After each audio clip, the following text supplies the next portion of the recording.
जय भीम। बहुत बहुत धन्यवाद बेगूसराय भीम आर्मी के जिलाध्यक्ष और उनकी पूरी कमेटी का, और आज इस मंच पे उपस्थित बिहार बुद्ध की धरती, सम्राट अशोक की धरती, जगदेव प्रसाद कुशवाहा की धरती, कर्पूरी ठाकुर जी की धरती,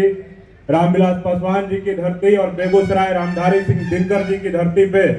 भीम आर्मी के हमारे सम्मानित राष्ट्रीय अध्यक्ष बड़े भाई विनय रतन सिंह जी और भीम आर्मी के राष्ट्रीय प्रमुख महासचिव बड़े भाई कमल सिंह वालिया जी का कि मैं शुक्रगुजार हूं कि उन्होंने अपना कीमती समय देकर के बिहार के बेगूसराय जैसे जिले में, ऐसे तो कहा जाता है कि क्रांतिकारी धरती है, लेकिन फिर से यहाँ पे बहुजन क्रांति को फैलाने के लिए हमारे बड़े भाइयों ने जो समय दिया है कि बेगूसराय जिला में भीम आर्मी क्या है, बहुजन समाज क्या है और नीला झंडा और डंडा का क्या प्रभाव है और भाई चंद्रशेखर आजाद और भीम आर्मी का नाम का क्या प्रभाव है, उस विचार को बताने के लिए और बिहार में जिस प्रकार से तमाम मामले हो रहे हैं, मैं राष्ट्रीय अध्यक्ष जी का ध्यान आकर्षित कराना चाहूंगा कि बिहार में आज भूमि सर्वे के नाम पे तमाम भूमिहीन लोगों को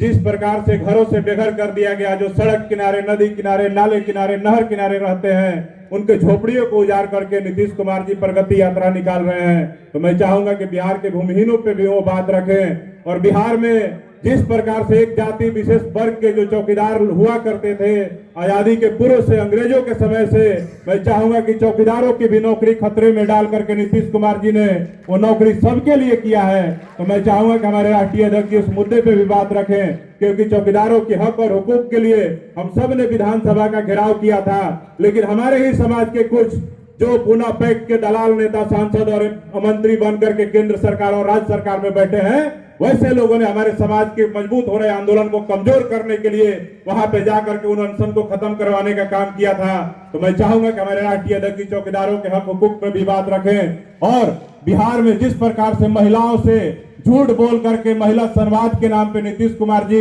योजनाओं का लाभ नहीं पहुंचा रहे हैं, फिर भी महिलाओं से जबरदस्ती वीडियो बनवा करके, फोटो खिंचवा करके, अखबार में छपवा करके कह रहे हैं कि हम तमाम तरह का विकास किए हैं। उन तमाम मुद्दों पे अपना ध्यान आकर्षित कराना चाहेंगे कि राष्ट्रीय अध्यक्ष जी उन तमाम मुद्दों पे बात रखें। और बिहार से जिस प्रकार छात्रों और नौजवानों के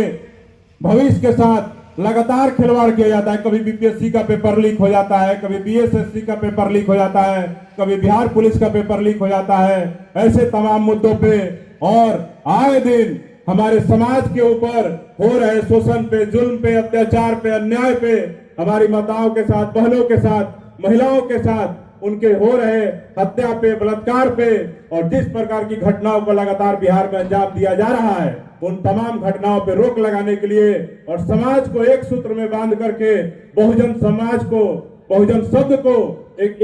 यथार्थ करने के लिए, उसको जमीन पे उतारने के लिए मैं चाहूंगा कि हमारे राष्ट्रीय अध्यक्ष जी पूरे बिहार का और बेगूसराय जिला के जितने भी धूप में बैठे हुए हमारे साथी हैं, माताएं हैं, बहनें हैं, हमारे बड़े छोटे भाई हैं, सबका मार्गदर्शन करेंगे और बताएंगे कि बिहार में बहुजन समाज कैसे एकत्रित होकर के अपने हक अधिकार छीनने का काम करेगा। और ये जो लोग सत्ता में बैठ करके आपके हक अधिकारों पे चुप रहते हैं, 38 विधायक हैं बिहार में, आपके समाज के 6 सांसद हैं, जब मौका आता है कहीं शोषण का, अत्याचार का, जब चुप्पी साध लेते हैं, उस समय कोई दिखता है तो संसद में बोलता हुआ एकमात्र नेता चंद्रशेखर आजाद दिखता है और बिहार की सड़कों पे कोई दिखता है तो भीम आर्मी का नौजवान दिखता है। तो मैं यही चाहूंगा कि हमारे राष्ट्रीय अध्यक्ष जी को बाकी का समय अपना देते हुए ये अपना वाणी को खत्म करूंगा कि हमारे बिहार के तमाम मुद्दों पे, हमारे महापुरुषों के सम्मान पे, समाज के मान सम्मान पे, हमारे संविधान पे, हमारे स्वाभिमान पे, हमारे आरक्षण पे, तमाम मुद्दों पे विस्तृत चर्चा और बात रखेंगे और हम सब लोग उनको सुनेंगे। यही कहकर अपनी बात को खत्म करता हूँ। जय भीम। भीम आर्मी जिंदाबाद, चंद्रशेखर आजाद जिंदाबाद, विनय रतन सिंह जिंदाबाद, कमल सिंह वालिया जिंदाबाद। बहुत बहुत शुक्रिया।